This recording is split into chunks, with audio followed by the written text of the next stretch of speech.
মাদকদ্রব্যের ভয়াল ছবল থেকে তরুণ সমাজকে রক্ষার লক্ষ্যে র্যাবের নিয়মিত অভিযানের অংশ হিসাবে গত ২৭ জুন ২০২৬ তারিখ ফরিদপুর জেলার কোতোয়ালী থানাধীন রাজবাড়ী রাস্তার মোড় এলাকা থেকে বিপুল পরিমাণ মাদকসহ মাদক চক্রের একজন সক্রিয় সদস্য র্যাব ১০ সিপিসি ৩ কর্তৃক গ্রেফতার হয়েছে।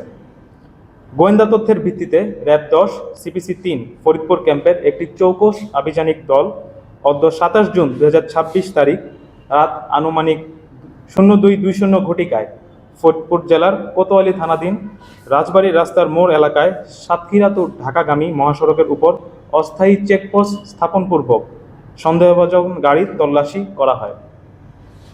তল্লাশি করাকালীন একটি প্রাইভেট কার হতে ৮৮০ বোতল স্কাফ সিরাপ, যার আনুমানিক মূল্য ২৬,৪০,০০০ টাকা সহ একজন মাদক ব্যবসায়ীকে আটক করা হয়।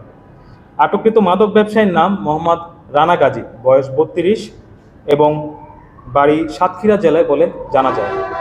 এ সময় মাদক বহনে ব্যবহৃত প্রাইভেট কারটি জব্দ করা হয়। প্রকাশ থাকে যে আটককৃত ব্যক্তি পেশাদার মাদক ব্যবসায়ী। সে দীর্ঘদিন যাবৎ দেশের সীমান্তবর্তী এলাকা থেকে অবৈধভাবে স্কার্ফ সিরাপ সহ অন্যান্য মাদকদ্রব্য সামগ্রী সংগ্রহপূর্বক ফরিদপুর জেলার কোতোয়ালী থানা সহ দেশের বিভিন্ন এলাকায় সরবরাহ করে আসছিল। উল্লেখ্য, আটককৃত মাদক ব্যবসায়ী মোহাম্মদ রানা গাজী সাতক্ষীরা জেলার দেবাহাটা থানার অপর একটি মামলার এজাহারভুক্ত আসামি।